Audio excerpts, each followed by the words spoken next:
Custer. General? Didn't recognize you without your horse. Sit down. Thank you, sir.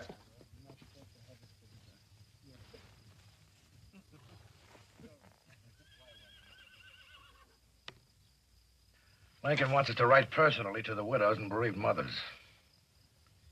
You knew Major Bridges, didn't you? I did.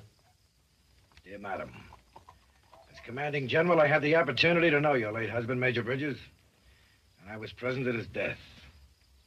It may be of some comfort to you to know that he died like the coward he was, with his back to the enemy, climbing a fence to get away. What did you write? The usual, of course.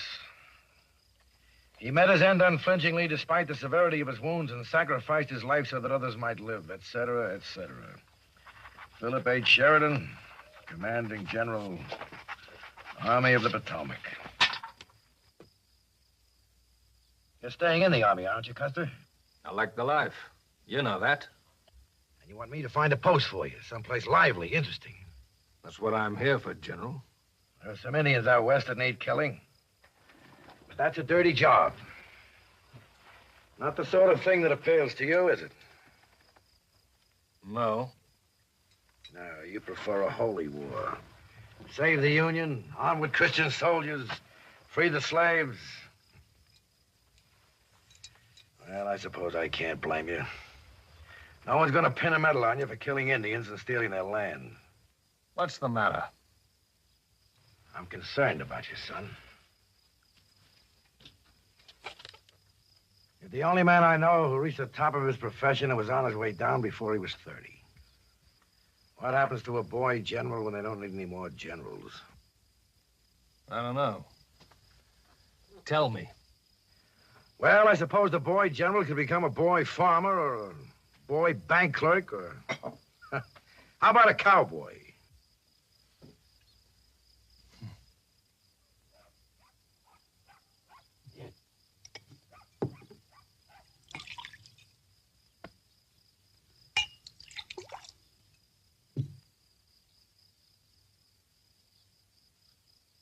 Oh, I forgot. You don't drink.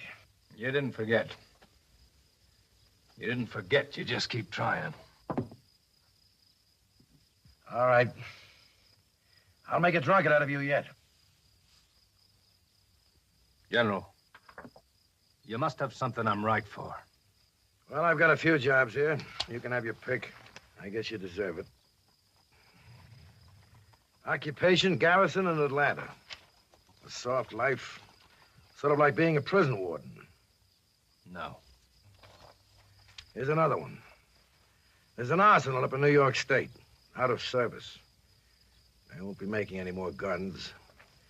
But it's government property, so it has to be protected. I guess somebody's got to make sure the kids up there don't throw rocks through the windows. No. All right. Here's a job as cavalry instructor at West Point. Teaching the youngsters how to get on and off a horse. No, General, no. Well, what do you want? I want action. That brings us back to the Indians. They're on the land and we want it. Plain robbery.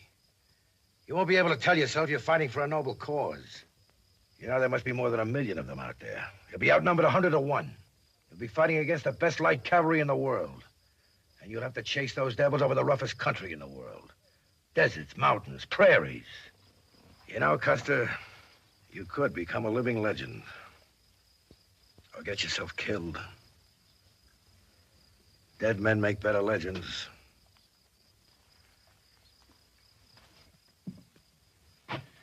It's up to you. You want to go west?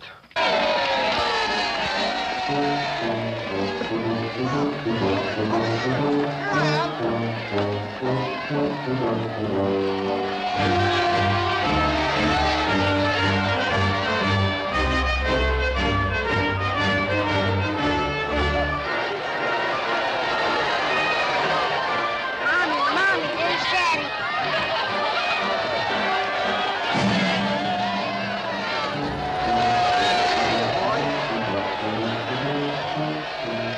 Look, there's Custer.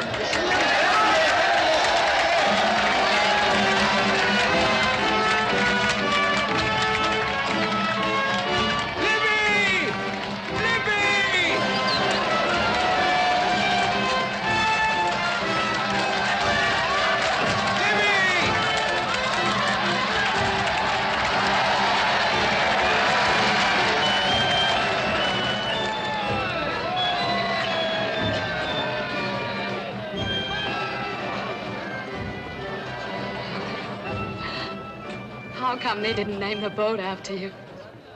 Take the flowers, Libby.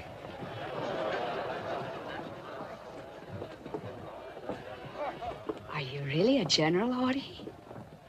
Do you think I hired this uniform? It's true what everyone's saying. You won the war all by yourself. No, I was only in 60 charges. I know I fought in every one of them, too. Alone in bed every night. You're not the only hero in the family. Did I tell you they built a statue of you outside the courthouse? How do I look? Just as you did getting off that boat. 10 feet tall. I used to go out there every day and sit beside you and knit.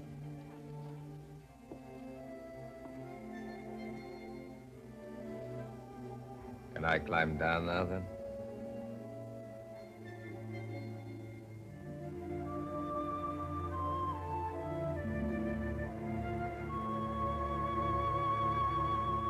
Where's your luggage? On the boat. You're going somewhere? Dakota Territory. This time you're going with me. Remember what the man said, for richer, for poorer, for better, for worse. My bags are there.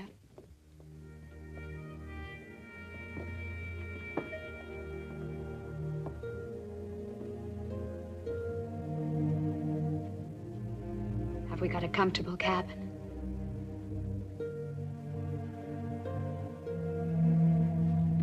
General Sheridan sent me a message. This time we're enlisting together, my friend.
Miners. I warned them. This show being put on for us? They're telling you, General Custer. Keep the settlers out of Indian Territory or they'll handle things themselves. You seem to understand the Indian point of view, Benteen.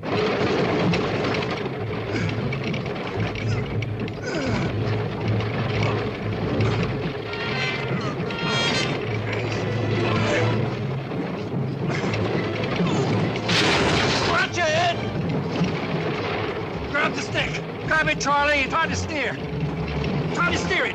Now, boy. We're coming to a left. Turn, push it to the left. All right, hold it steady now. Hurry, we're coming to a right turn now. All right, push it over. Over to the right. Come on, to the right. That's it. Yeah. All right. You're all right, Charlie.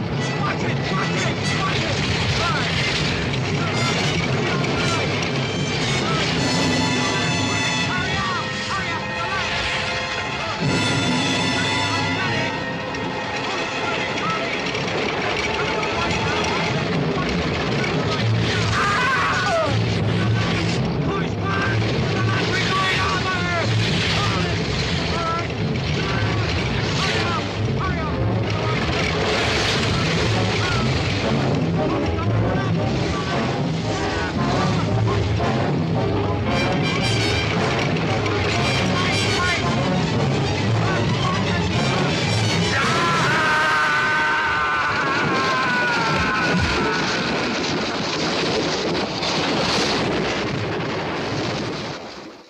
Dismount the men, prepare to fire.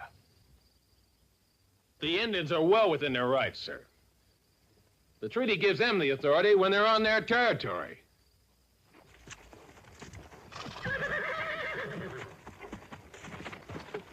Dismount!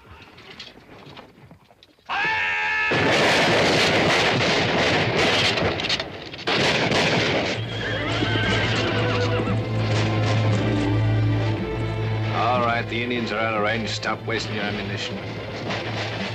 Please fire!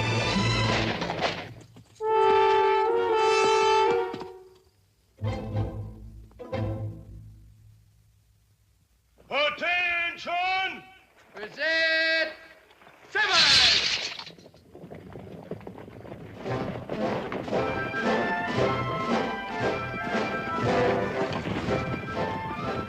Major Reno reporting, sir. Welcome to the fort. Troops ready for inspection, sir. Thank you, Major.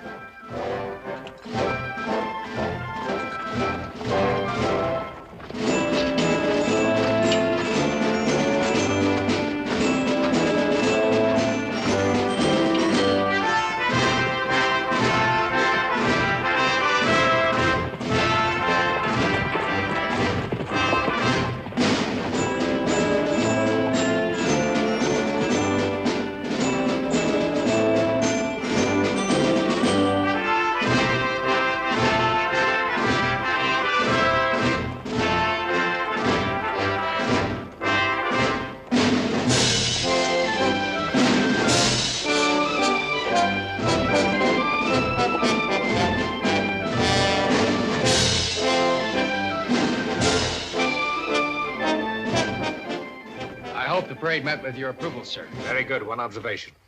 Sir? You only play hail to the chief, to the President of the United States. I'll have that corrected, sir. Thank you. Dismiss the men. Yes, sir. Order! Time! 13. Dismiss the troops, Sergeant. Troop! Dismissed!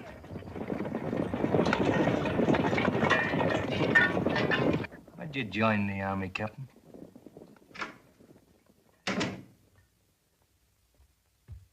Come in, Major Reno.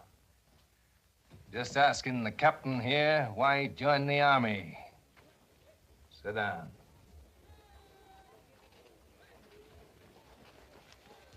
You're a crusader, ain't you? You saved the Union? Now you want to save the world. Well, that's not the kind of army I'm gonna run. Yes, sir. Now, Major, what made you choose the military way of life? Well, sir, I was born into it. I came from a long line of professional soldiers, sir. My father fought with Andy Jackson, and my brother was at the Alamo. Your father drunk, too?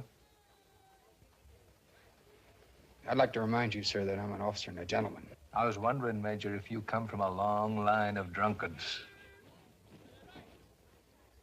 By the way, that parade of yours out there, that was the most miserable-looking parade I ever saw in all my life.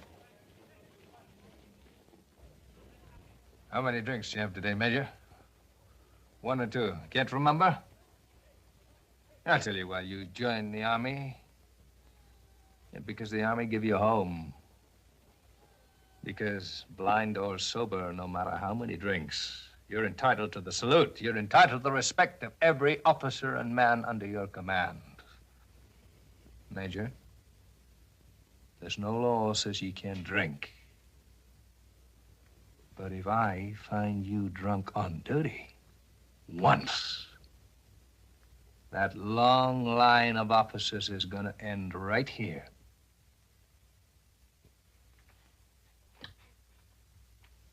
With you, Major.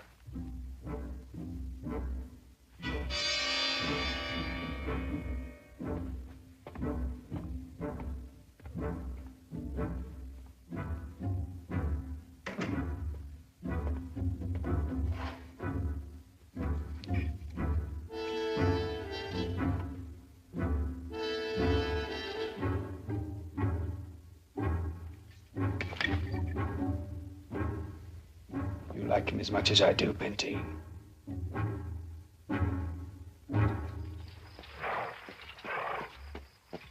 Troop ready, sir.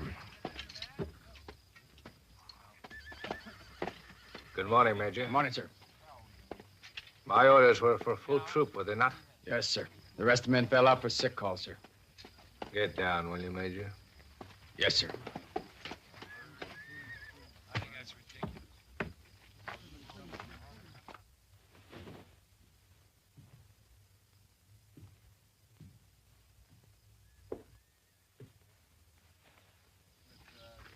Morning, Sergeant. Got an epidemic here, have you? Malingerers, every one of them.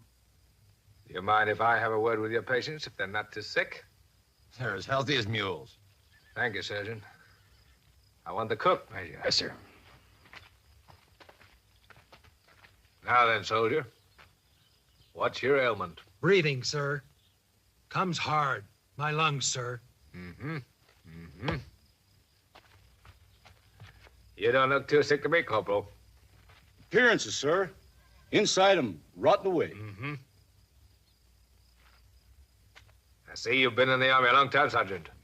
Sergeant Buckley, 15 years, sir. This illness come over you sudden like? Yes, sir. Must be catching, eh? Yes, sir. Yes, sir. All right, cook. Many of the men skip breakfast? None, sir. What do they have, a good meal? Yes, sir. Liver onions, Liver and onions? flapjack, Flapjacks? steak, Steak? fried potatoes, Fried potatoes? biscuits, Biscuits? pie, and coffee. Pie and coffee? All right, thank you, cook. Surgeon, this epidemic, do you think it's got something to do with my orders to move out against the Cheyenne? General, this epidemic is going to last just as long as your orders stand. Unless the men get the right treatment, of course. What would you prescribe? A little mild exercise, perhaps? Might be just a thing. I'd try it. With your permission. Major, I want all the men out here in 10 minutes with rifles and full packs. Yes, sir. That goes for officers, too, Major Reno. Yes, sir. You heard what the man said? On the parade ground, in full field gear, in 10 minutes. Get the letter! Get going! Double time! Double time! Ho!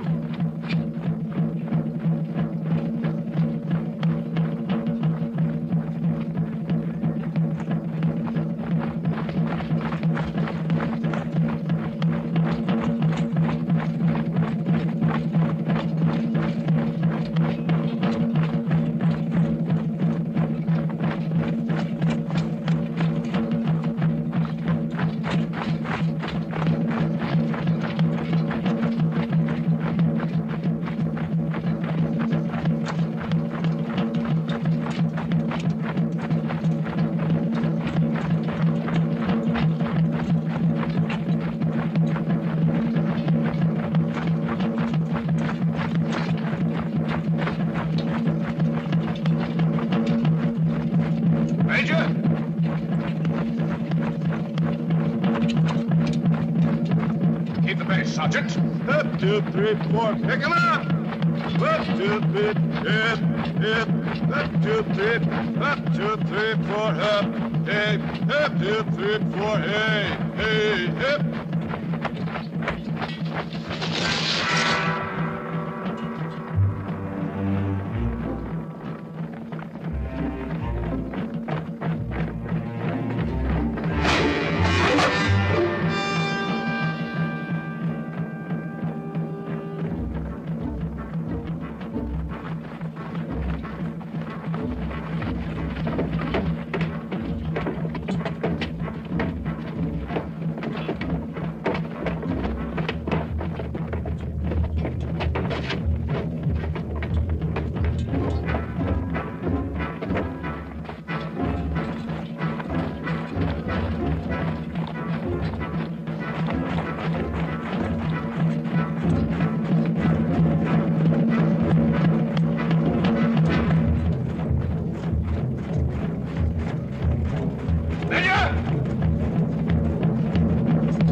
Troop, halt!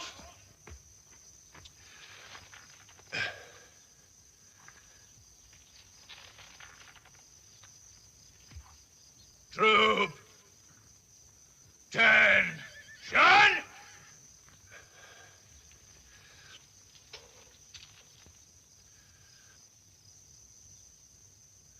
Right shoulder. Arms!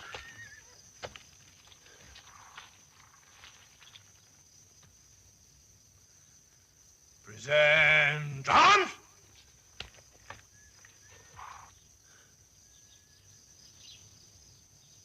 Port arms!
All right, soldier. Dismiss!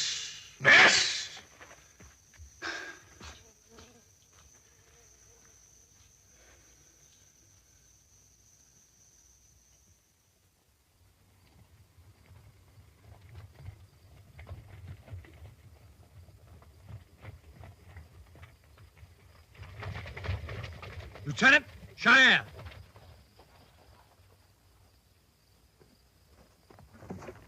What the hell are they doing out at the reservation, sir? I don't know, but we're gonna take them right back.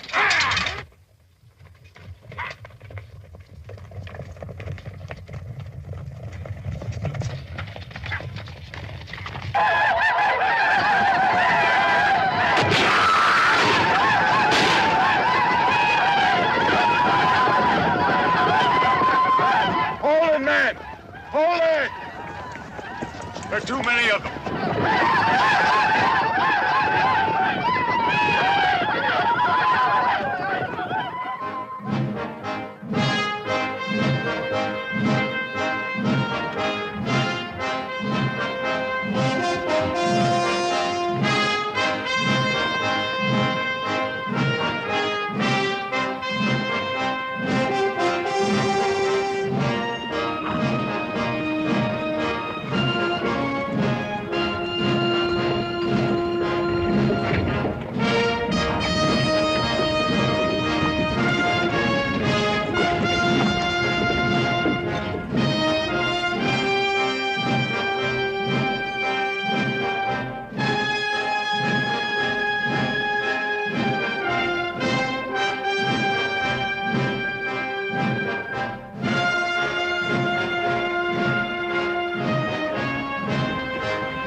Sergeant Gaskins. Yes, sir.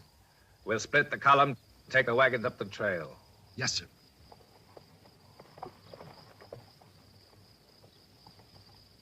Gentlemen, we'll go the hard way.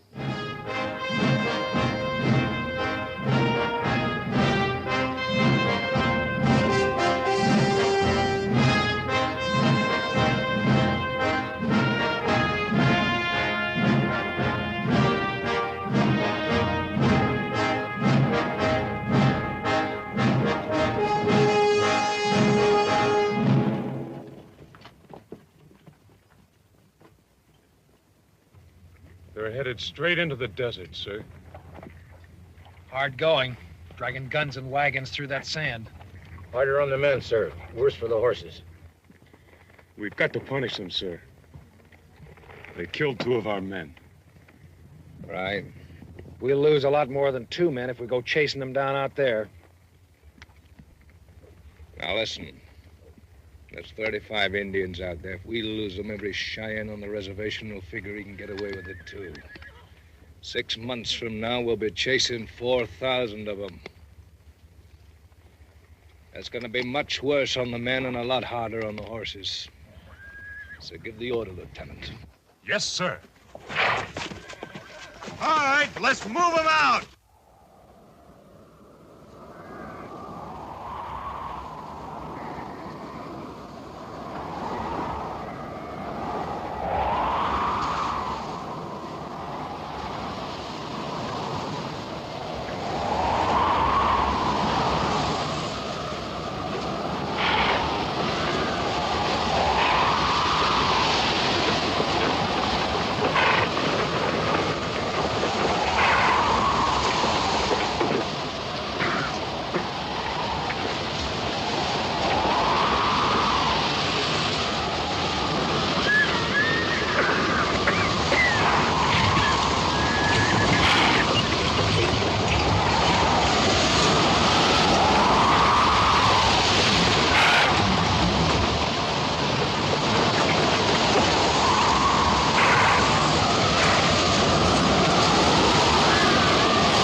Let's get going.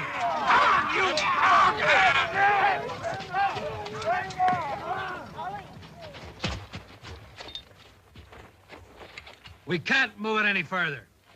Take it apart. Put it on runners. Yes, sir. Break out the tools.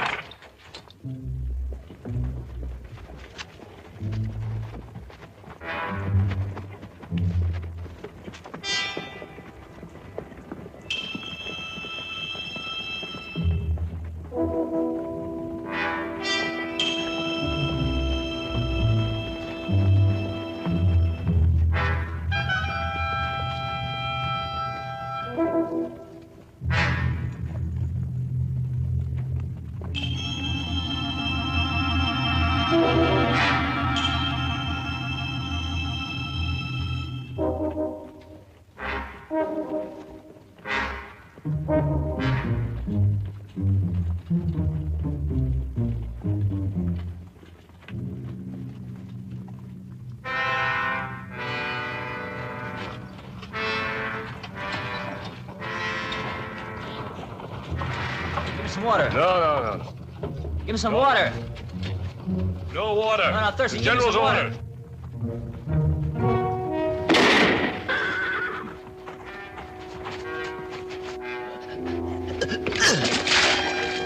That's all. Get away.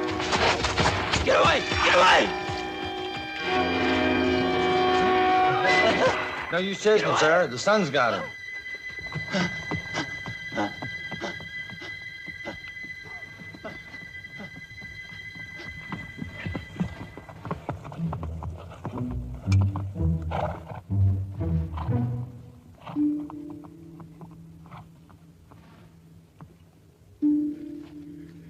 Get up, soldier.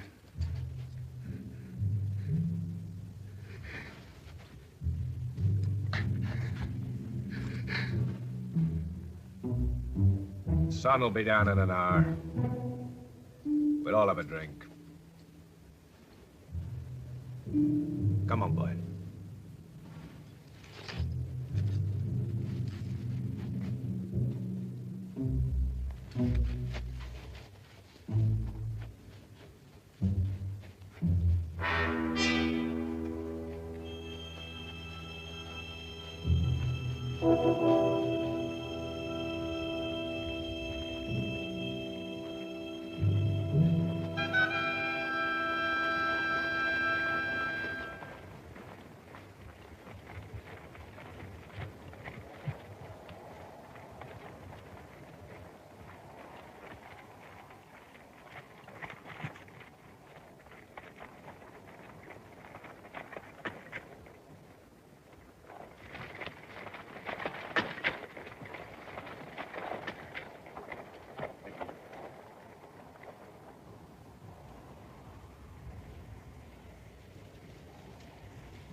range.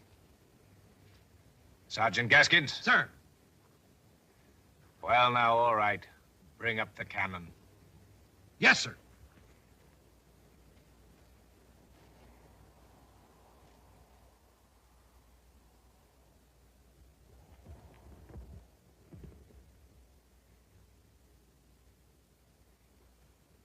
Fire!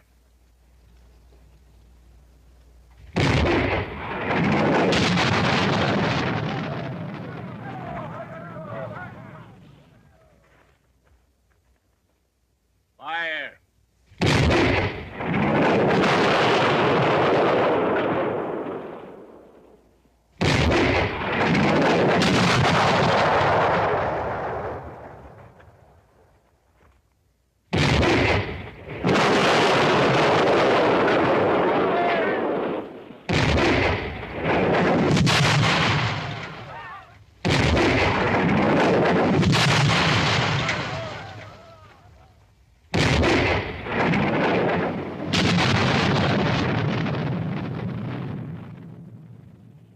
All right, Sergeant. Move them out. Yes, sir. Move him out!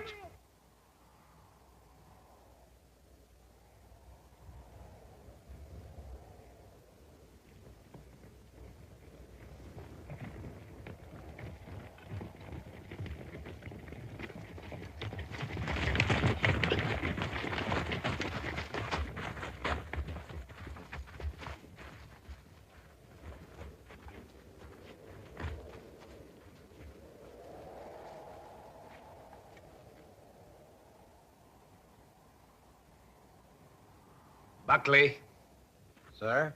get a rifle.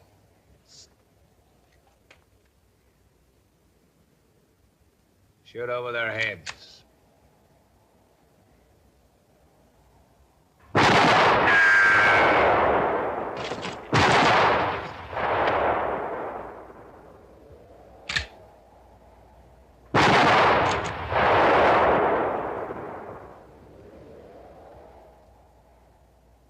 All right.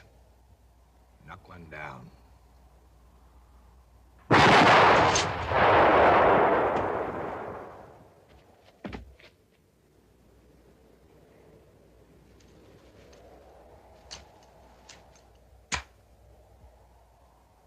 Give him another warning.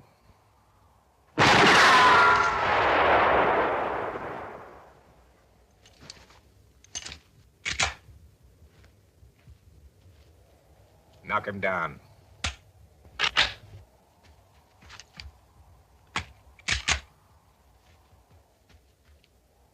Let me get him, sir. All right, all right.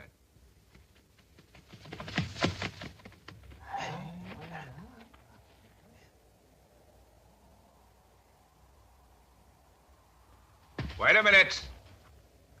Wait a minute.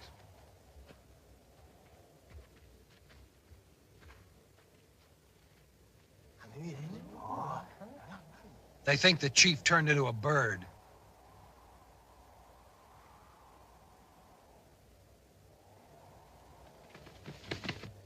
Shoot the bird down, Sergeant.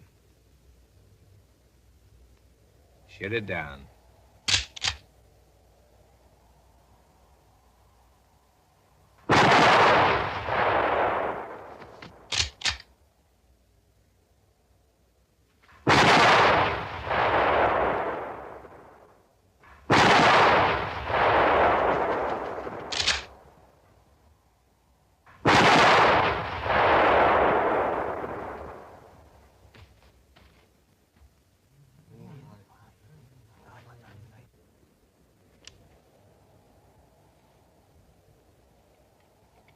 Take care of the prisoners. Yes, sir.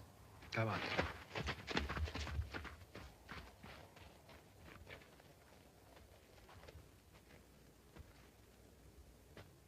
How about that Indian up there, General? Just shot him down, Sergeant. Don't you believe a man can turn into a bird?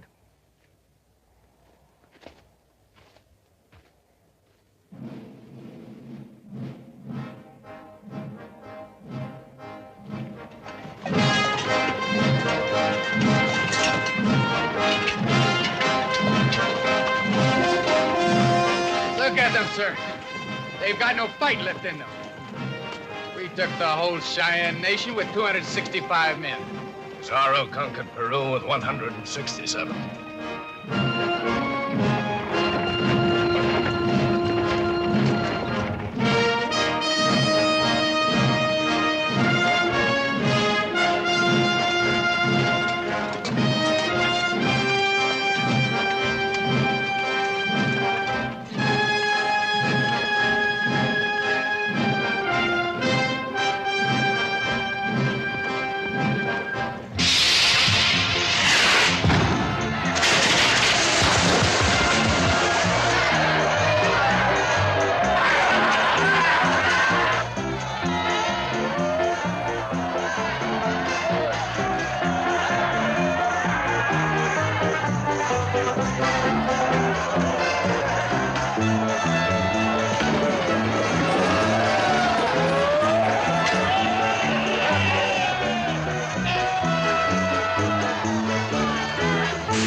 Come a long way to tell you men personally that I'm damn well fed up with these Cheyenne raids.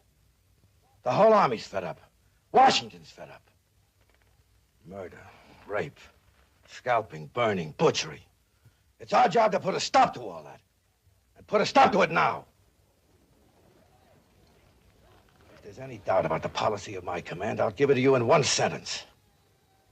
The only good Indian is a dead Indian. Clear enough! Very good, General. Very well put, sir.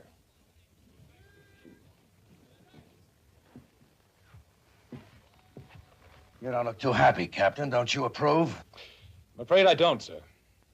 Since we steal their land and break our treaties, we have no excuse to murder them, too. Another bleeding heart. The country's full of bleeding hearts. Now we even have them in the army.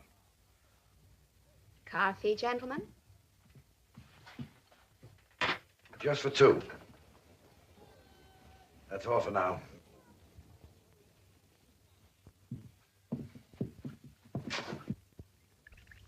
I don't suppose you have any whiskey.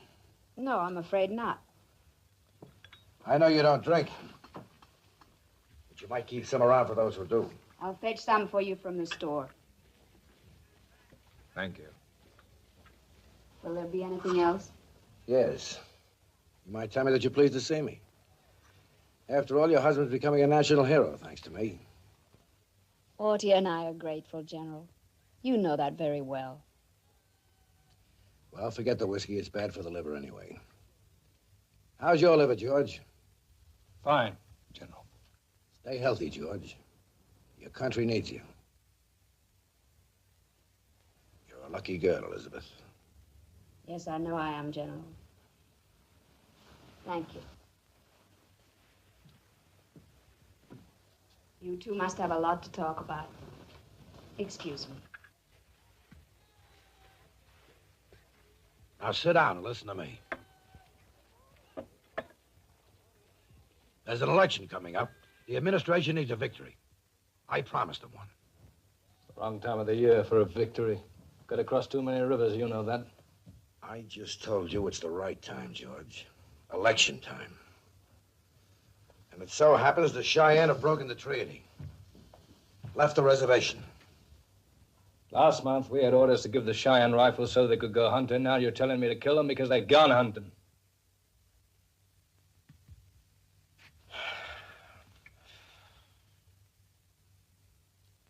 I read in all the eastern newspapers that you're General Custer, the great Indian fighter. I'm told you have the best cavalry regiment in the United States Army. And I'm telling you to go out and fight them. I wish you'd tell me how to surround 10 Indians with one soldier. No one knows your war record better than I. I'm betting on Custer's luck. General, there's 4,000 Cheyenne in the villages of the Washita. I've got 400 soldiers. George, I'm out on a limb. I can't crawl back. I think you owe me this one.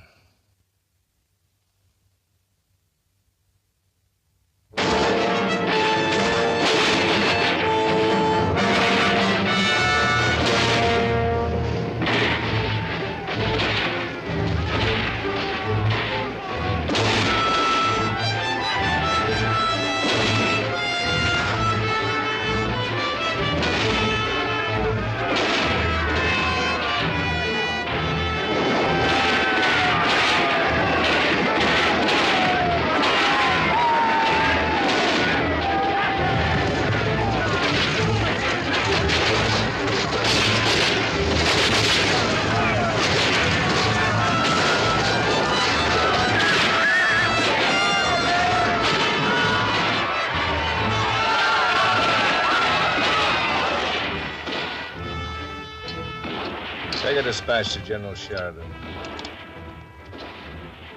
Despite overwhelming odds, a great victory was won here today. Factors contributing to our success were: one,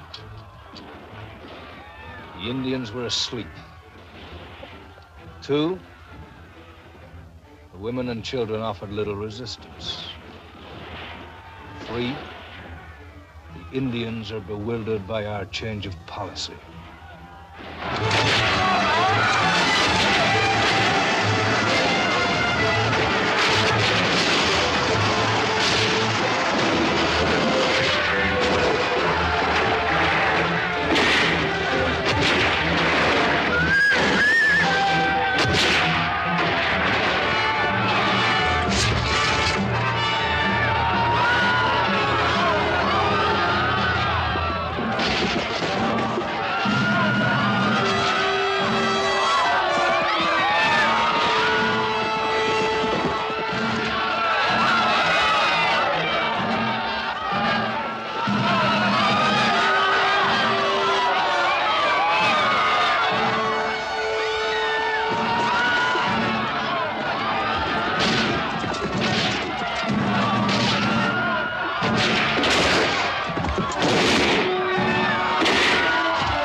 Should you require any further contributions towards your election campaign, be so good as to let me know.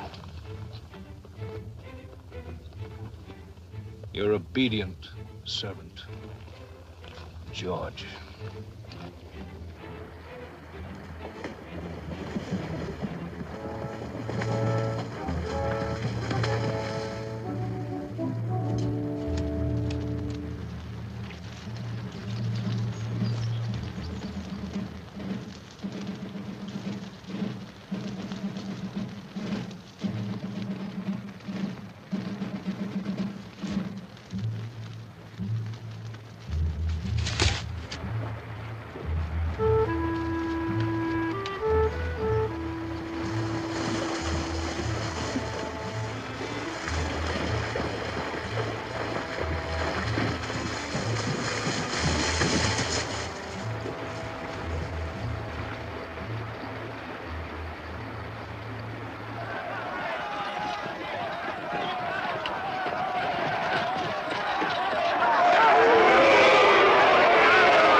Riff-raffed miners, sir. We caught them crossing into Cheyenne Territory. There's been a gold strike on the reservation, sir. Scout. Come on.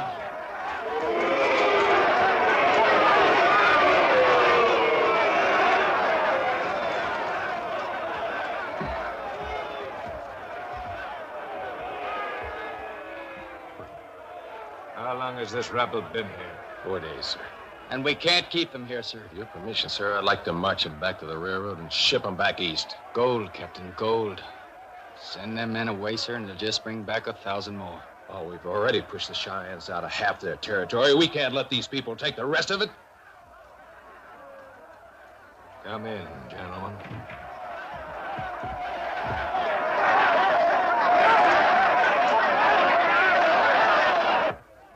Odie, I forgot to give you this letter. It's from General Sheridan. Thank you, dear. Sorry to keep you waiting, gentlemen. Excuse me. All right. Go ahead, Captain. Tell him. Tell me what? I brought somebody to see you. Who? A Cheyenne. About what? Talk to him. He's right here. You make him any promises? I only promised him that you'd see him. Speak English? Been to Washington twice. Has negotiated 2 treaties, both of which we broke.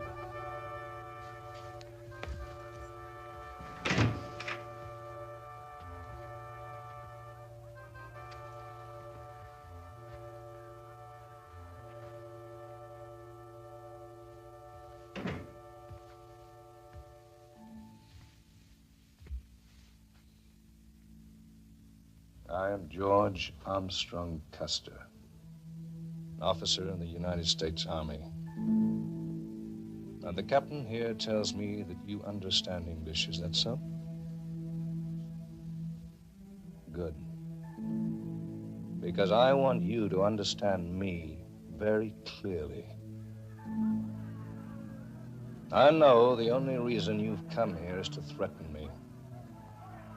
If I don't promise to keep the miners out of Indian territory, you're going to start killing them. Isn't that true? Am I speaking too fast for you? I understand you.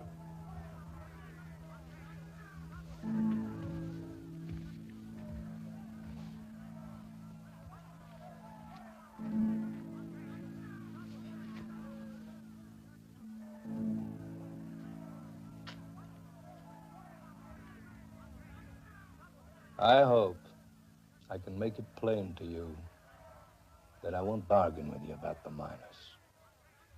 I will not be blackmailed into making any promises. I am not in a position to make any promises.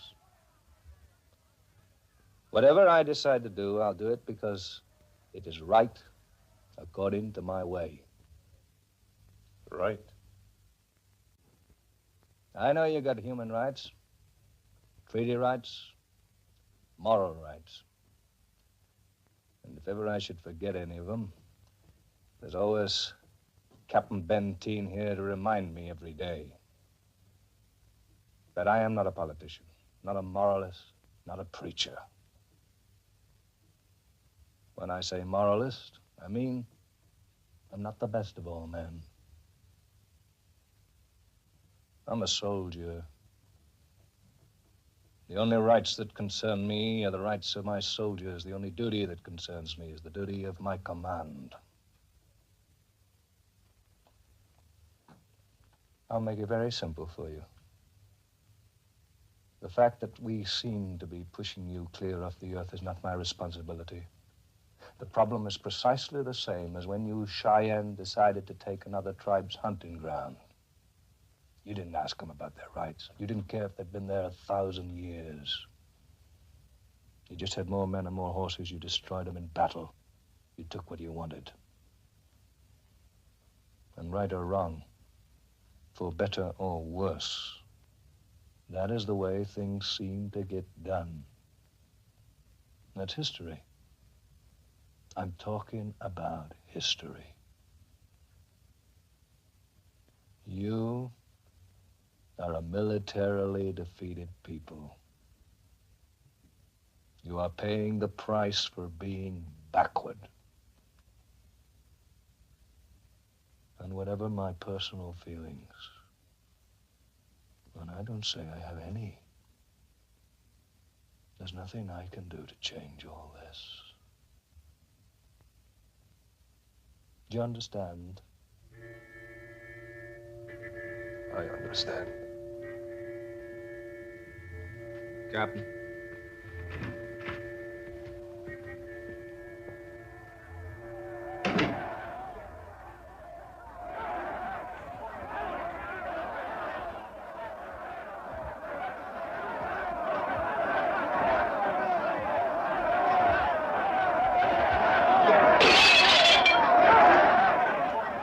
Major, see what's going on out there. Try and shut them up. Yes, sir.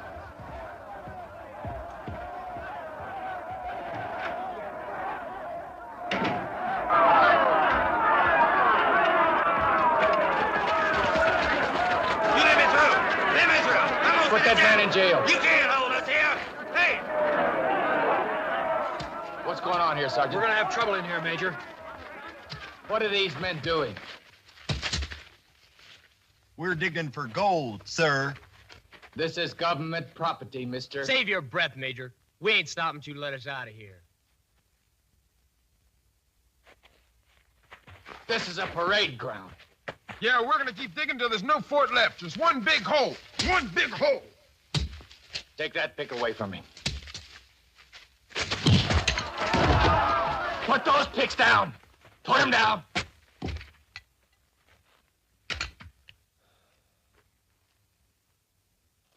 Lock these men up, Sergeant. Put them in the guardhouse!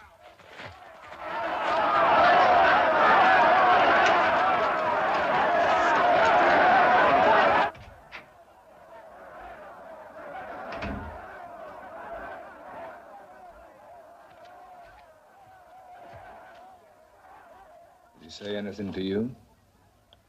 No, sir, not a word.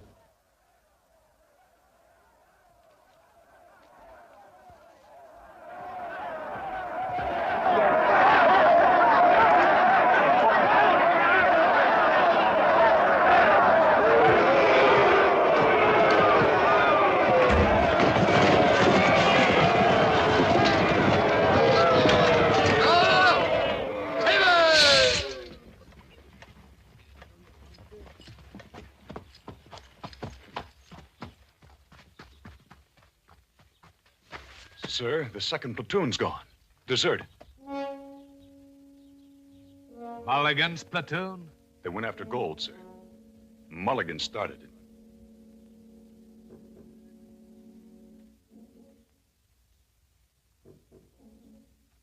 Major. Get that mob out of here.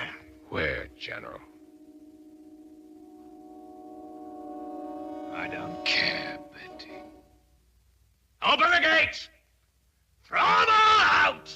You're letting him go into Cheyenne territory. You know that, don't you? I know that, Benteen. I know that. Get them out! Yes, sir.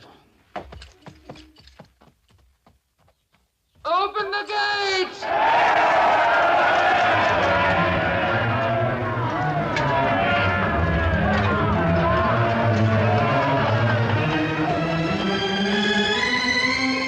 Benteen,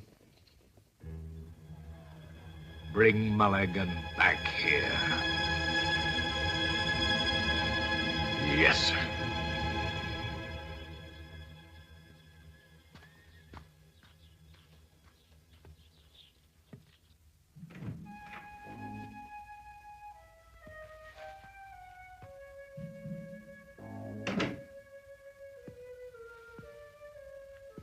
Was it an important letter? The one from General Sheridan?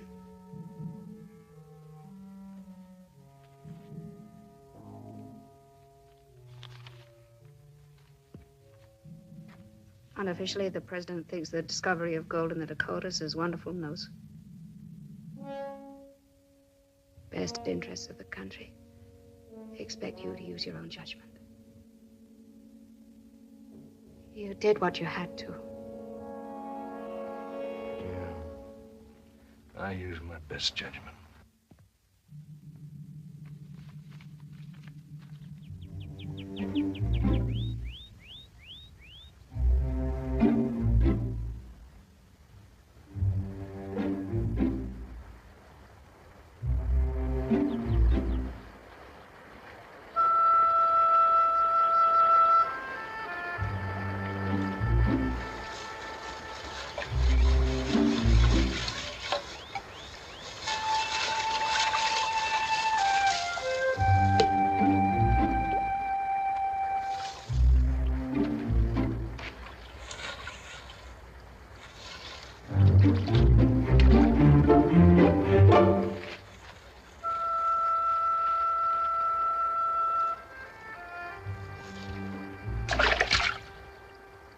Captain!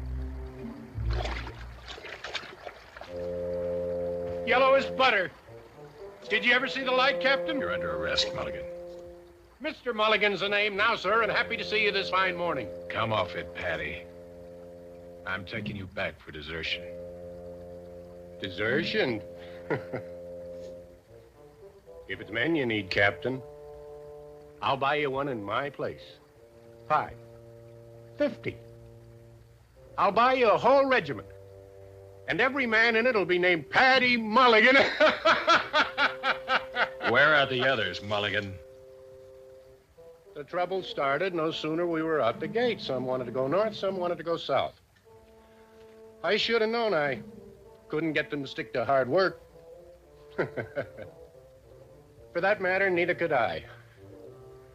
I just wanted to take off my army boots and cool my feet in the clear waters of that stream. And that's how I found the gold. Lovely, isn't it? There's enough here for both of us, Captain. Think of all the good things a decent man like you could do with it.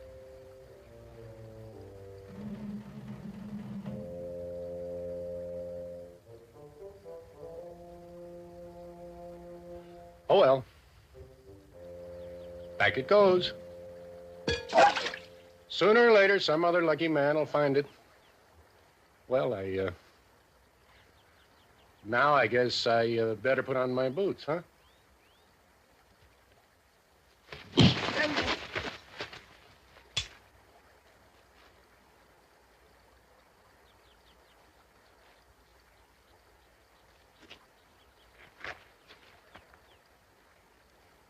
I'll do you no harm, Captain. You can have your gun back. Just let me go. All I ask is your word.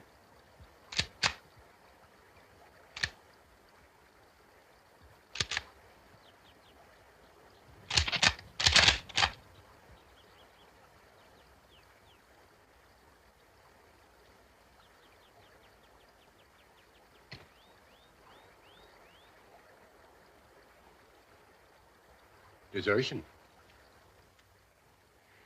I suppose that's serious business.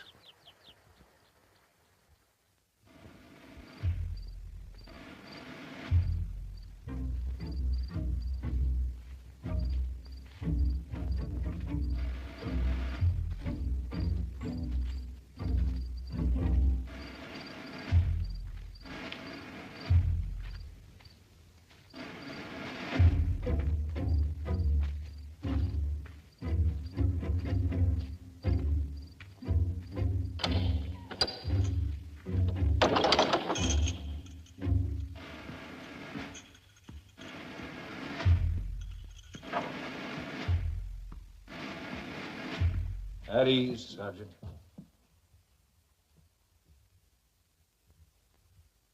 I was hoping you'd come to see me, General. Chaplain tells me you get new evidence. That I have. But of course, I don't know how to put it like a lawyer. Tell me in your own words, then. Well, it's so hard.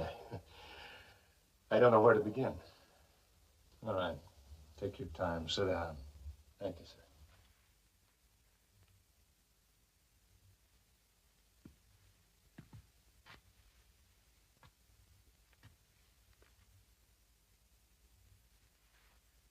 They asked me what I wanted. Anything you like, considering it's your last request, says the captain. Then I'll take strawberries. And if they ain't ripe, I'll wait. You get it? I told him I'd wait. Go on. I hope you're not in a hurry, General. If there's any man with his eye on the clock, it's me. Now, where was I? New evidence. Oh, yes. New evidence.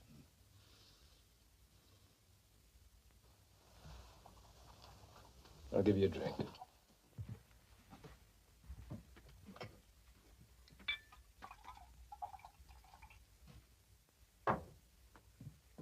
Thank you, sir. All right, sit down.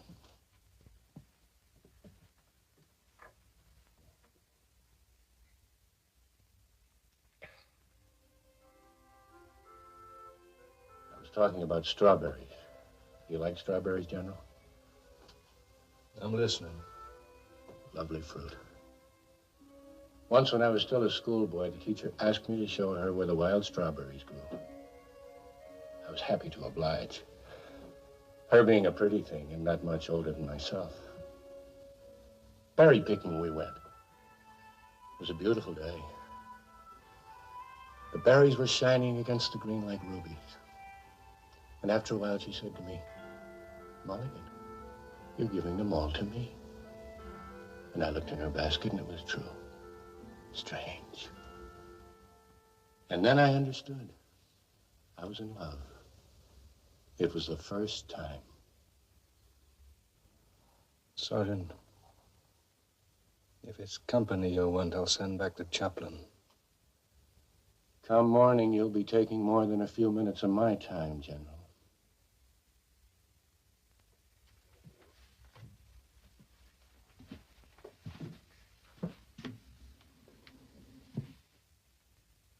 We gotta get to the point. Yes, sir. That's right.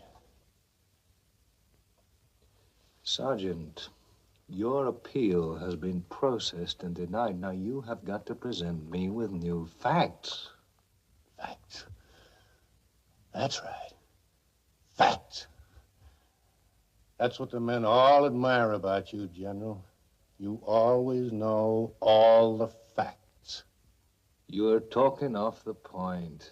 I'm talking for my life, General. You haven't said a single word I could give to a court in new evidence. You haven't said anything to make me think that you wouldn't desert all over again. rules, regulations, court-martials. I'm talking about the juice in a man's veins. I'm talking about all the good times you never had. Off the point, you say. Well, drinking, girls, smoking cigars, chasing rainbows. That's the point. You've got no feelings, General. There's just an empty place inside. A hole stuffed with rubbish. The flag, the regiment, duty. Listen to me, Mulligan. You didn't think twice about the soldiers you left behind to do your job. Or maybe they'd get killed doing it.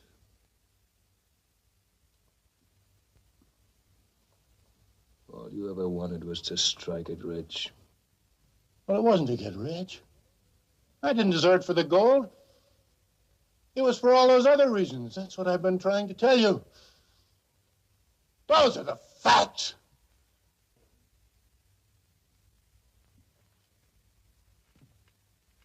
I have to go now. Go on, General. Go home. Your wife is waiting for you. Sergeant, maybe you wanted too much out of life. Maybe life doesn't have that much to offer. God.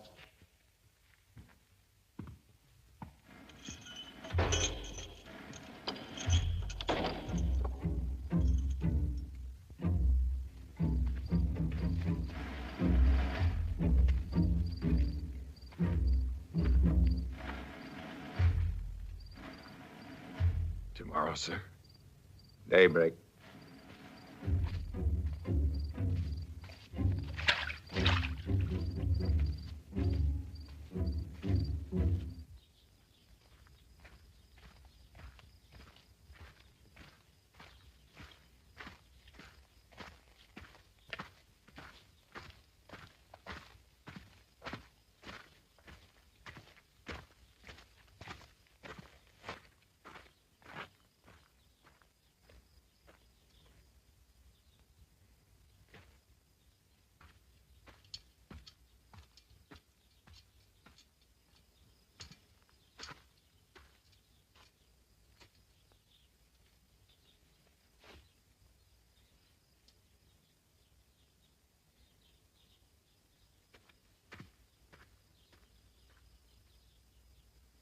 Order! Arms! Ready!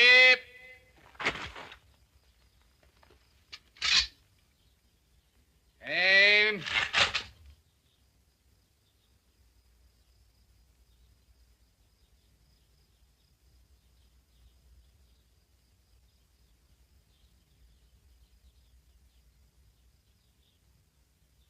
Fire!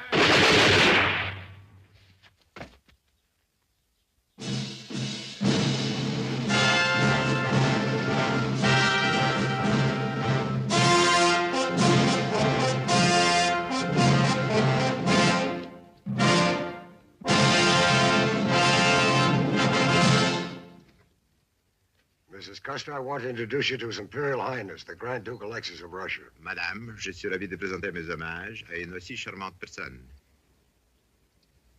Votre Altesse impériale nous fait un grand honneur. S'il vous plaît.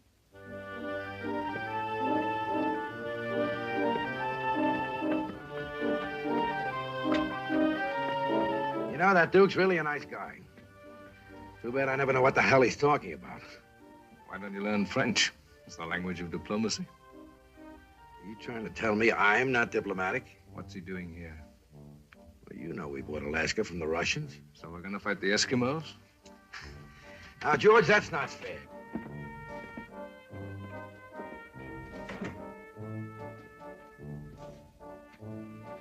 You know something? The first thing the Duke said when he came to Washington, I want to meet Custer, the Indian fighter. It's a fact. Yeah, you're a big man along the Volga. You know something? You're not doing so badly at Washington either. You've got a lot of important friends there. Who? All right, me. What is the Duke doing here? Well, the Duke and a lot of important foreigners are thinking of investing in America's future. Like what? Factories, gold mines, shipping. Railroads?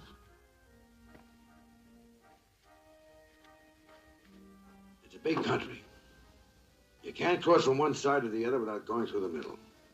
Yeah, in the middle is Indian Territory. They've already had to put up with miners, trappers, soldiers. Railroad comes through, they've got to put up with farmers. Maybe a big territory is not big enough for everybody.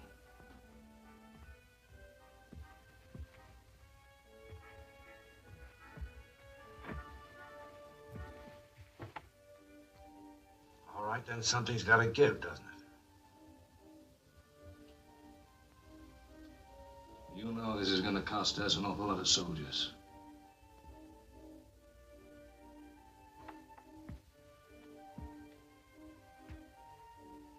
I'm just a messenger boy. I got the message, now you've got it.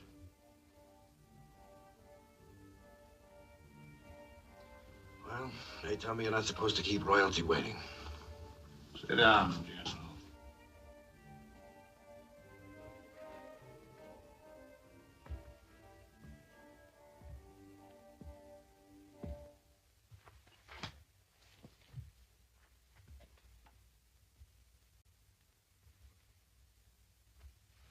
You said I get friends in Washington.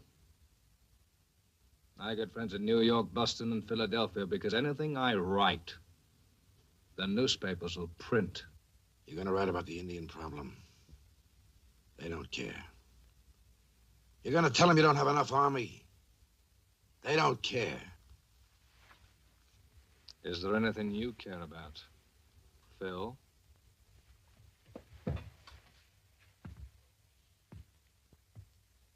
I won't try to stop you. If it'll help you sleep any better, go ahead and attack the railroads. Blast the administration. Damn the Secretary of War. Do you really think that's going to stop the trains coming through?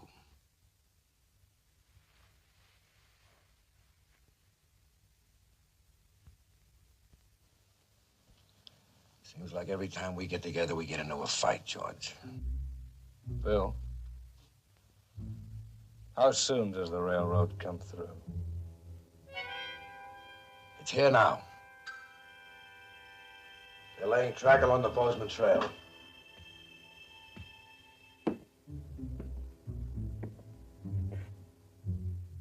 The only good Indian is a dead Indian. I fed that stupid line to every officer I've sent west.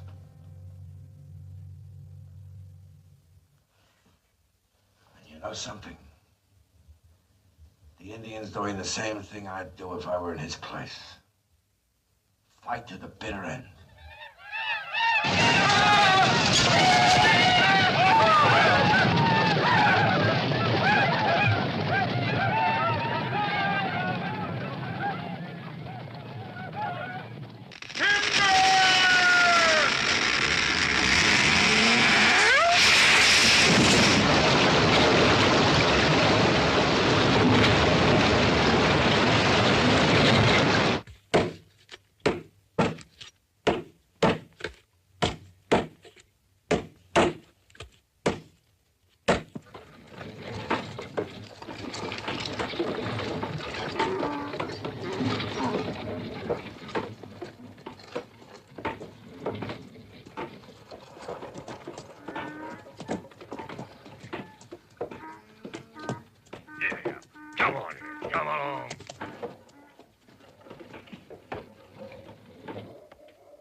See any hostiles? Nope. They're here, all right. I can feel it.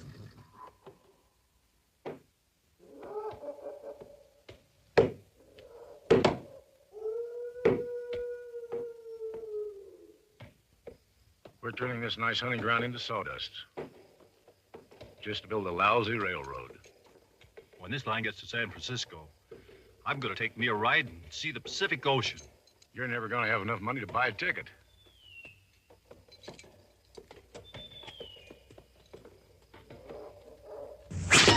Oh!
Says here they're talking about appointing General Custer as governor of the Dakota Territory. Can't read. Can't read, son, never could. My kind of business, a man don't need to read.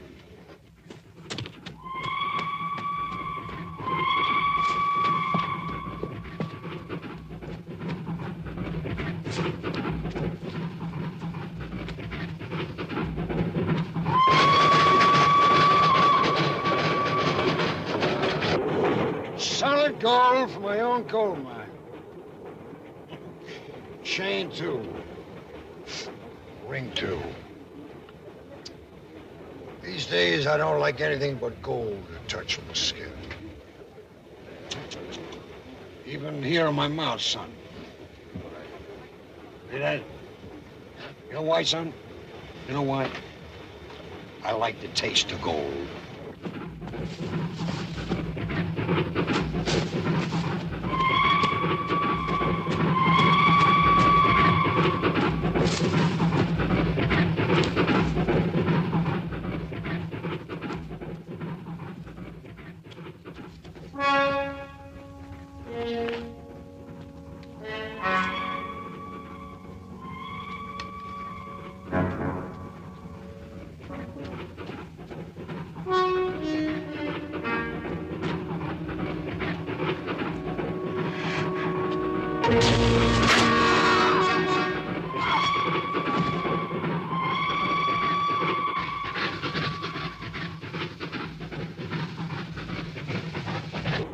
You say there's an article in there about General Custer becoming governor, he gets my votes. He's the one that opened up the territories.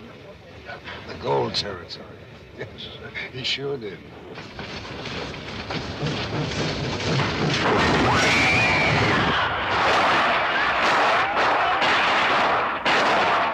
Where the hell is he?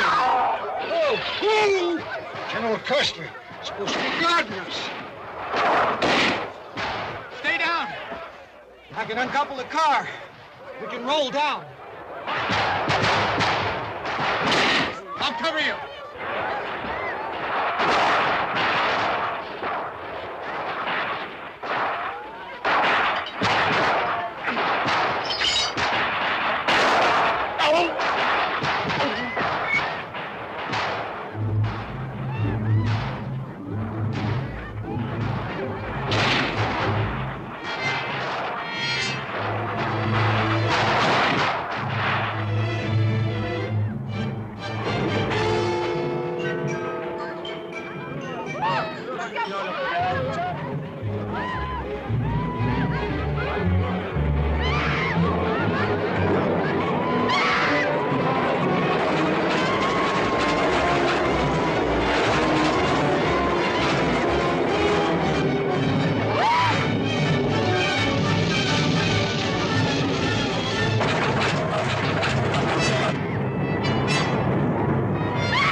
News of the massacres all over the eastern papers, General. Flags are flying at half-mast. President's declared a day of mourning. Tell me, General, why did you choose the Army as a career? A telegram came from the War Department. Shall I read it, sir? To General George Armstrong Custer. You are hereby relieved of command and suspended from active duty. You are ordered to report to Washington, D.C. within 30 days from the receipt of this telegram, to appear before a U.S. Congressional Committee investigating conditions in the Indian Territories. Looks like Washington's looking for somebody to blame for the massacre, General. Go on, Major. Major Marcus Reno will assume command of this regiment immediately. Signed, Philip M. Sheridan, Commander. Stand up, Major. As the new officer in command here, do you happen to have any changes in mind? Few. I made this command. I like it the way it is. Is that clear? Yes, sir. When this Washington thing is over, I'll be back. Make no mistake. I'll be back.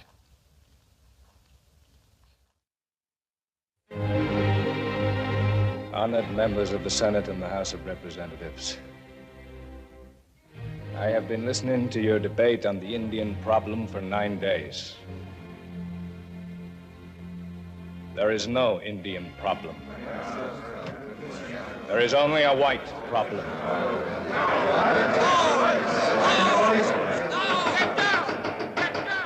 You asked why we nurse hostile tribes one day and kill them the next. Why we sign treaties with one hand and shoot them down with the other. The answer in a single word is corruption.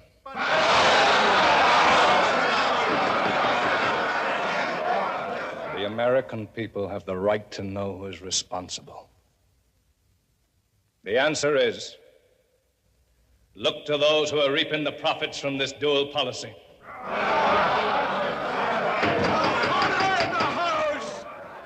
There is no point in investigating the military. I defy you to find a single rich officer in the entire United States Army. There's no soldier with his safe stuffed with gold bonds and railroad shares. The guilty parties. You are going to have to look right here in Washington. And you are going to have to look in high places. I know the men who are responsible. And I'm going to give you their names.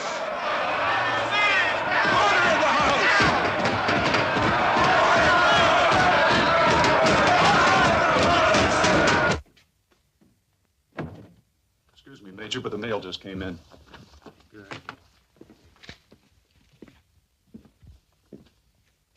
Hey, look at this. 7th Regiment has made the front page of the New York Herald. Hey, listen to this. Impeachment procedures have been taken by Congress against Secretary of War Belknap because of General Custer's testimony. Belknap has already tendered his resignation. Can you imagine that? The Secretary of War. Listen to this, sir. Orville Grant, brother of President Ulysses S. Grant, was accused by General Custer of accepting a $1,000 bribe. Where? Here. Brother of the president. Can you imagine? Custer really knows how to hit him where it hurts, doesn't he? Boy. I wonder what happens to the general now. I'll tell you what happens to Custer. The big brass won't kick him out of the Army. No, he's too popular for that now. They got their own way of handling his kind. You know what they'll do? They'll probably send him off to Europe to count the horses in the Russian army.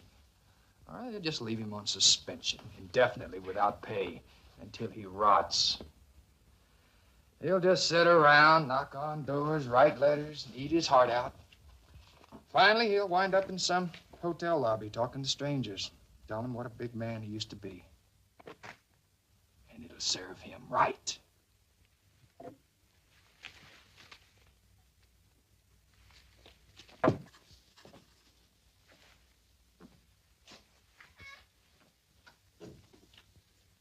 Cold enough? Did you go for a walk? No, I only got as far as the lobby.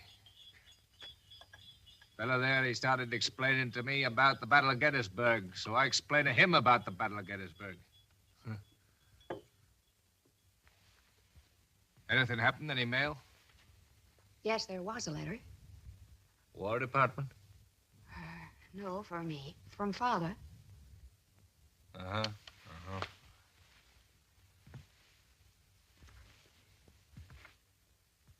Did you see Sheridan? No, well, his adjutant left me word that he'd see me this week for sure. He doesn't want to see you, Artie.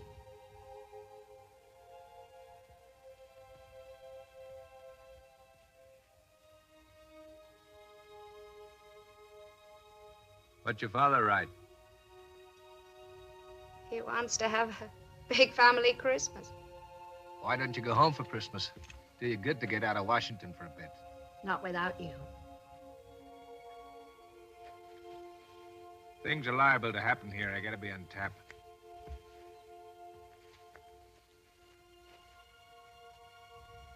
Let's go back to Michigan. No, I gotta stay here. The Army needs men like me. Sooner or later, they'll find that out.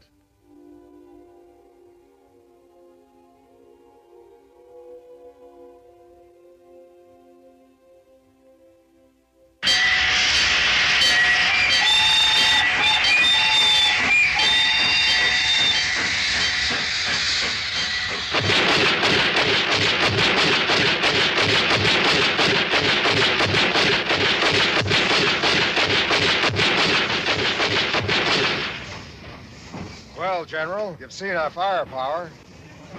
Now, just take a look at the armor plate. It's 2 inches thick. It'll stop anything.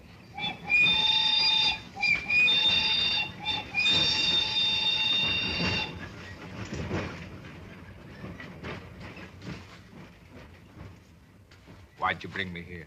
You want your command back, don't you? What's this got to do with it? Everything. Just tell the gentleman you'll sponsor it to the War Department. Why'd he come to you? Why didn't he come directly to me? Any questions, General? Any suggestions? Yeah, I don't see any place for the horses. That's right, sir. There won't be any. The cavalry's a thing of the past. The object of war is to defeat the enemy, isn't it? And it doesn't matter how? No, sir. It doesn't matter how. All right, sir. Thank you for the demonstration.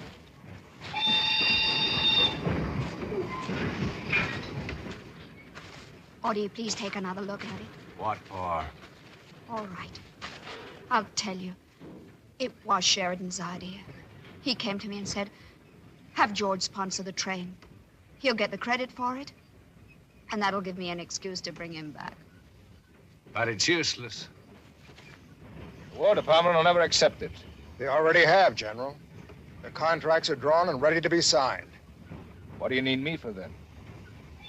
Sheridan's suggestion. We're just trying to cooperate. How about it? War isn't just killing, you know. It's a contest. It's a man against a man. That's a machine. Personal courage wouldn't count. Honor, duty, loyalty, everything a soldier lives by would be wiped out. All you have left, statistics. How many men would the machine murder today? 100? 1,000? 10,000?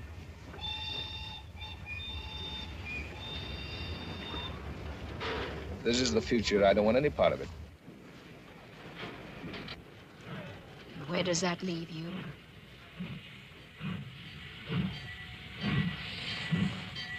With the Indians?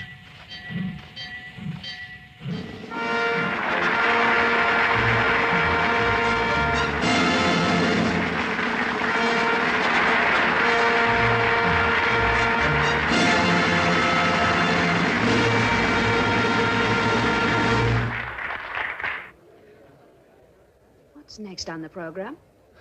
It's not a program. It's an invitation from Sheridan as the officers' annual reunion party. When? Tonight? That would be a good chance to talk to him. Yeah.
want to be a soldier, join the 7th Cavalry. Learn to fight with General Custer, learn to fight for Kentucky. You must fight for Oklahoma, Kansas, Maine, and Tennessee. You must fight for Pennsylvania, you must fight for Missouri. You want to be a soldier, you must fight for glory, oh. You must fight with General Custer, you must fight for Idaho. You must fight for Massachusetts, Michigan, and Delaware. You must fight for Indiana, you must fight for Ohio.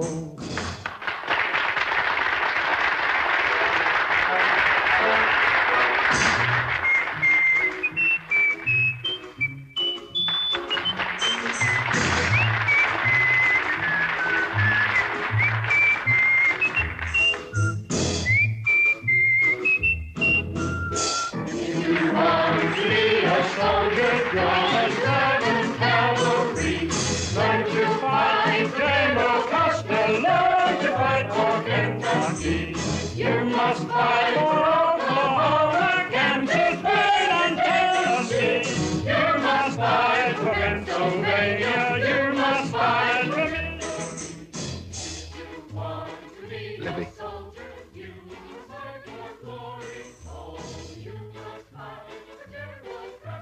Listen, I'm going to put you in a cab. You're going back to the hotel.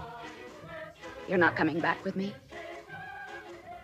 No, I'll go to Sheridan's party. Have a whiskey. Be one of the boys. Not tonight. You can talk to him tomorrow. No. I need a drink. When I lay back in gay Chicago, lay back in gay Chicago. If I stay back in gay Chicago, I'll never Tell me do then, Nellie, my darling, are you true then, Sally, my love, Whiskey. Mary, my sweetheart, Maggie, my dear.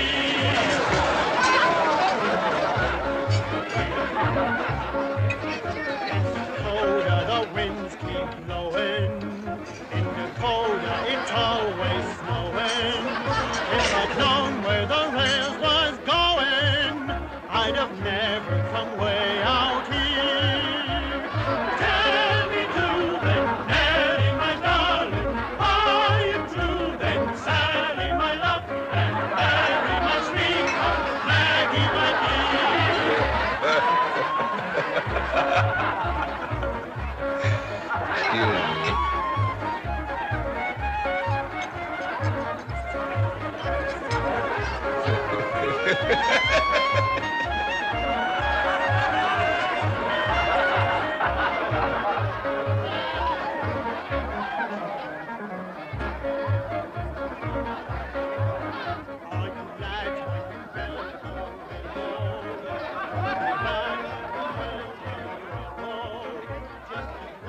This the best everything you got?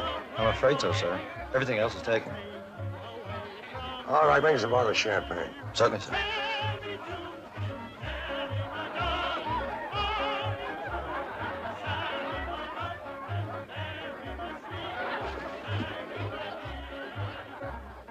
Well, when did you get here? 6 months ago, but you didn't have time to see me. Don't tell me George Custer's been drinking. I've not only been drinking, I'm drunk. Well, good. It's about time. Come on, sit down. Join the party.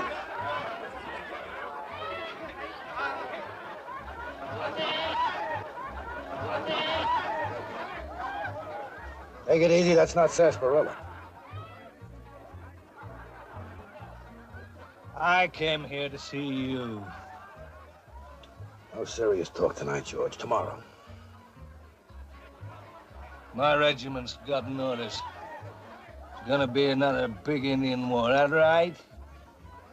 I tried to get you back, George, but after you shut your mouth off in Congress, I couldn't. The president hates your guts. Why the hell did you have to name his brother Orville?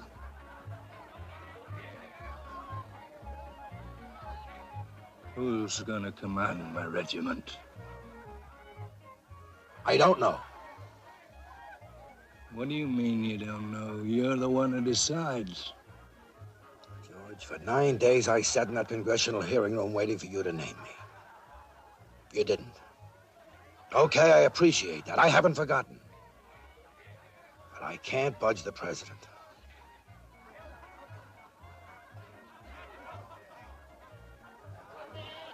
I never let you down, Phil. 60 charges I led for you in the Civil War. 60. Remember every one of them. All you ever said to me was, go get 'em. I went and got 'em.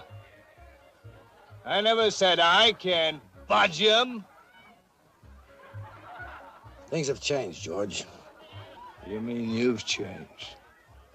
How long's it been since you got on a horse, had somebody take a shot at you?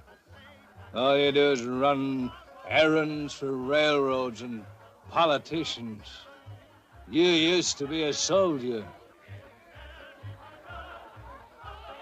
I wonder how your scalp would look on my wall. You listen to me, General. When the war ended, you came to me for a job, and I offered you your pick, remember? But you turned down everything. You wanted action. Those were your words. I want action. And you got it. You got glory, too, didn't you? That's all you ever cared about. That's what's the matter with you, George. You're a glory hunter.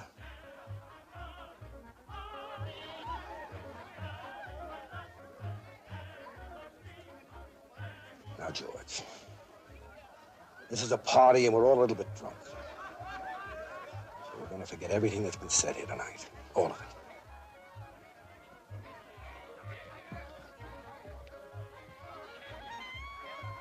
Maybe you're right, Phil.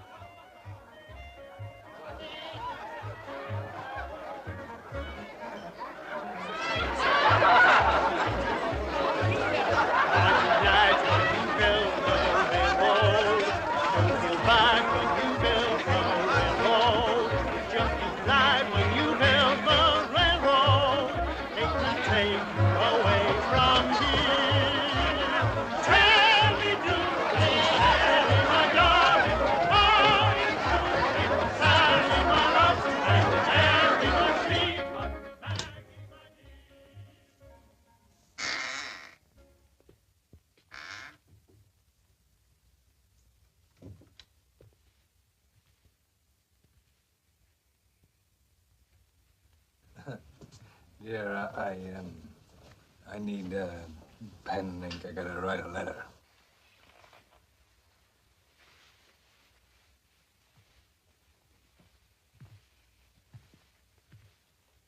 Another to the president. Any objections? Would you like to dictate it? Yeah, I'll dictate it. Whenever you're ready, Odie. To His Excellency, the President of the United States, etc. Dear Sir, I have written to you during the past months 3 times without the courtesy of an answer.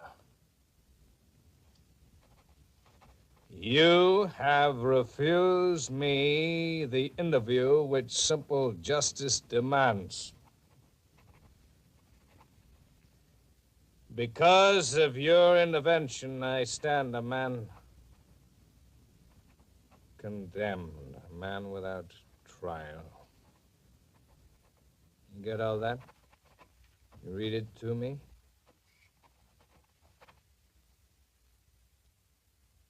Sir, my regiment has been ordered to join the expedition about to move against the Indians. I appeal to you, not as the President of the United States, but as one soldier to another, to spare me the humiliation of seeing my regiment march to meet the enemy and I not to share its dangers. One soldier to another. Libby, I think you might have done it.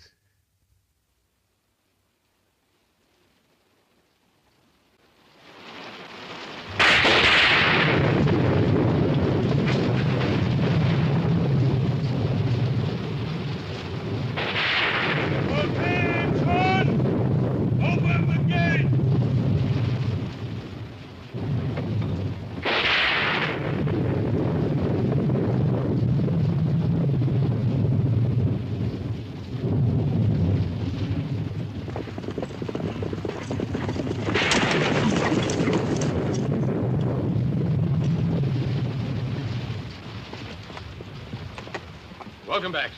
Thank you, Captain. Welcome back, General. Thank you.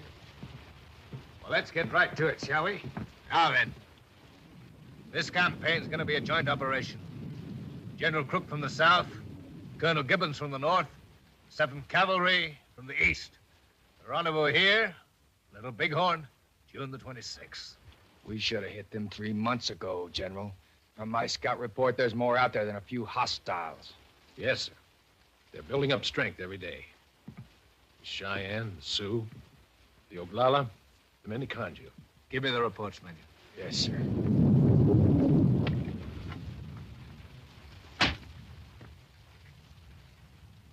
General, this could be their big move to push us clean across the Mississippi.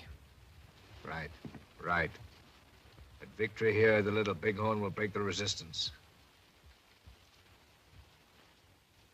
This may be our last chance to fight, Major.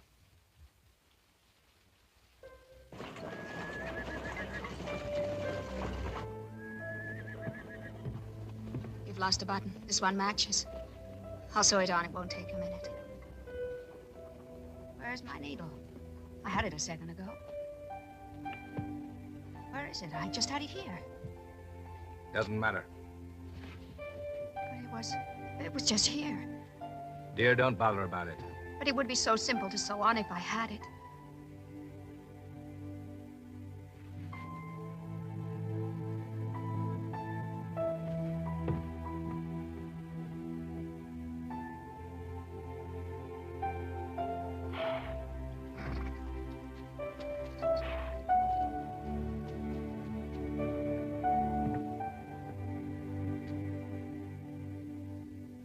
Your needle was in my coat.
Covered a lot of ground, sir. When do we make camp? We don't, Lieutenant. General's orders. Keep the troops moving. Yes, sir. We keep pushing at this rate, we're going to reach the Little Bighorn a day before those other two columns. He wants to win the war single-handed, Benteen. I don't think he cares whether he wins or not, as long as he's up there leading that charge.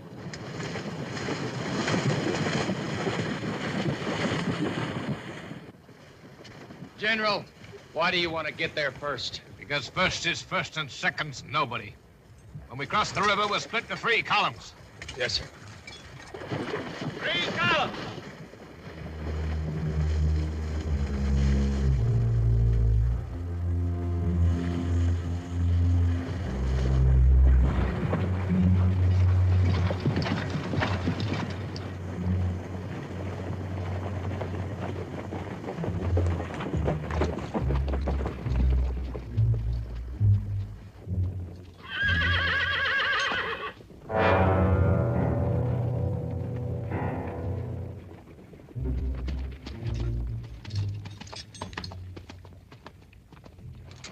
Sioux, war party.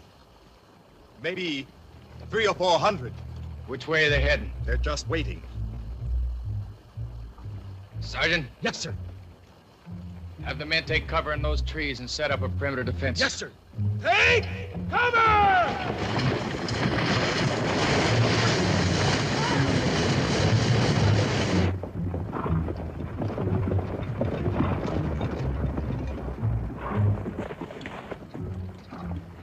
You see anything? No, nothing. There's about 500 Sioux behind that ridge, waiting. Where's Custer? Hadn't shown up yet. We'll wait, Captain. Have your men deployed in the trees. Corporal! Sir? Disperse the men. Yes, sir. Alarm! Forward! Alarm!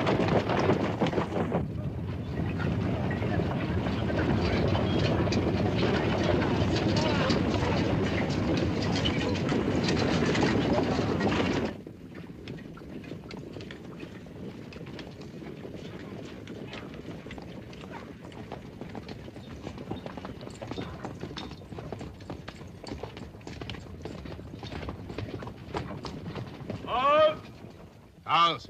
Yes, sir. You wait here, I go ahead. Alone, sir? With the scout. Could I go with you, sir? There might be some action. Hot for glory, ain't you, Lieutenant? You don't win a General Star staying behind, do you, sir? Your orders are to take over. Unless you hear from me direct, you do not advance beyond this point. Clear? Yes, sir. Cheer up, Lieutenant. You may get your chance of promotion yet. Scout! Sir.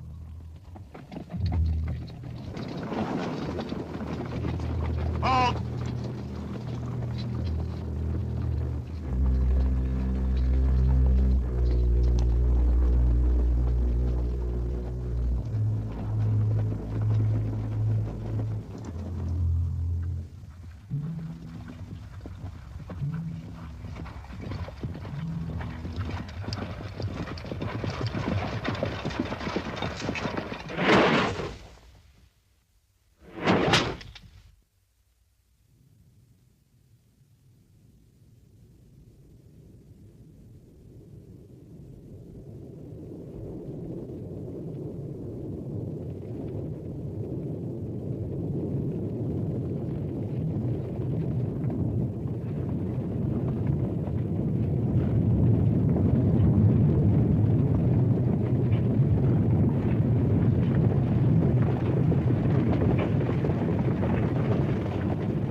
You must lead your peoples back to the reservations. You must go back. I have been waiting for you, Yellow Hair. There are 3 armies on the way. They'll wipe you out. They'll be here tomorrow.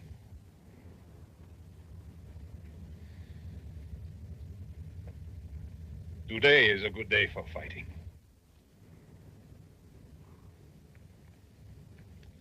Our fighting is over. It's over, I tell you. Trains, steel, guns that kill by thousands, no horses. It's over. Steel, just steel, no men. All this, it's finished. This is all over. For the last time, then.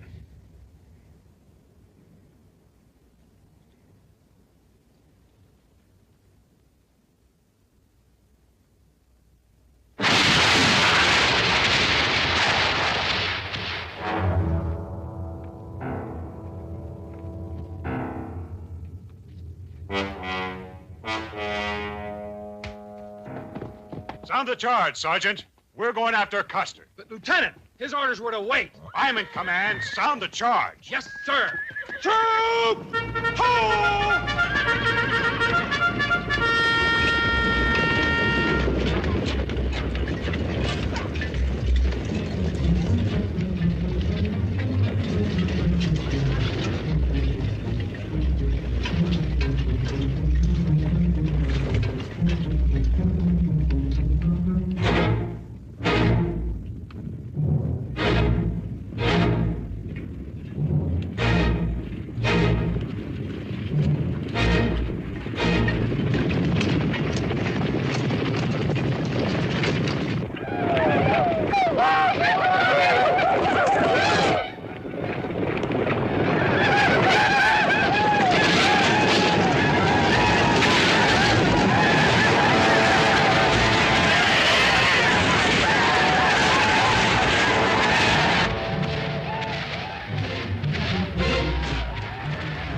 Sounded like you were being attacked. Shape up your column, get the wounded in the middle.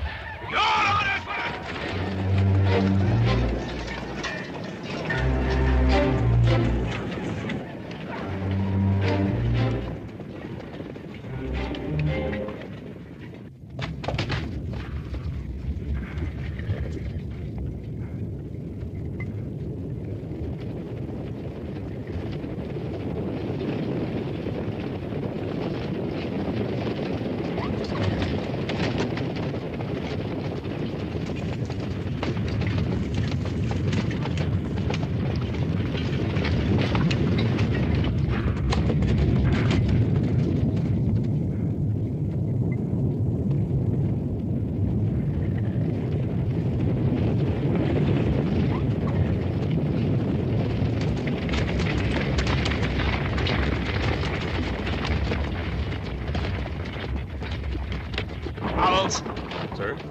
Take a message to Reno and Benteen.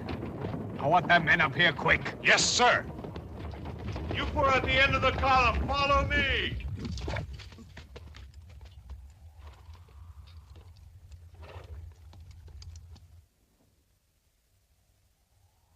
Sergeant,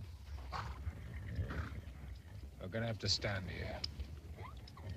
Form a perimeter. All right, give the order. Dismount.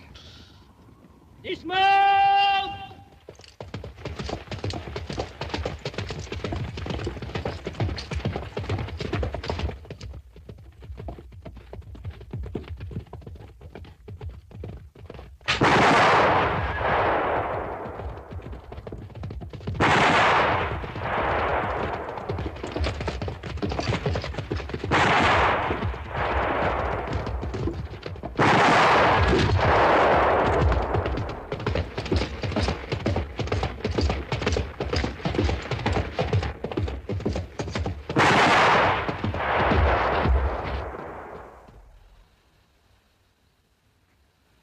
I can't tell you what's going on out there, Captain.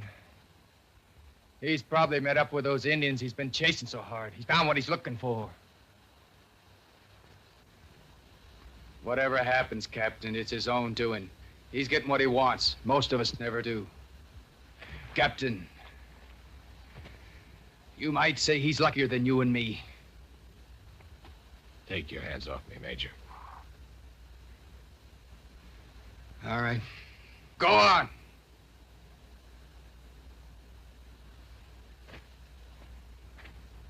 But don't you forget, Captain, for the record, I'm cold stone sober.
All right, soldiers. Hold your fire until I give the order.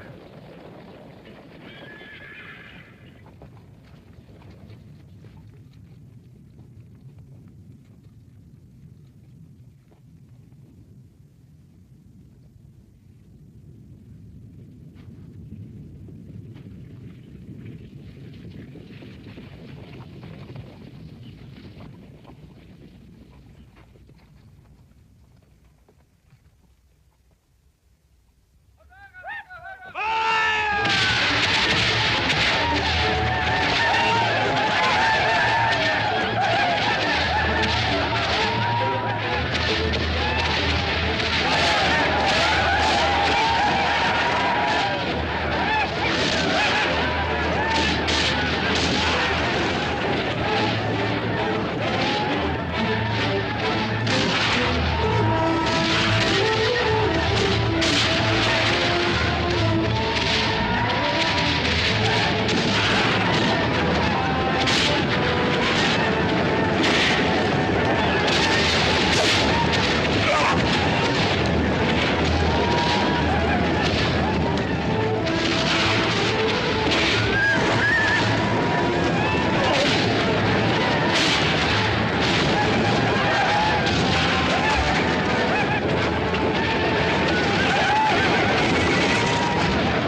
He's saving you for the last.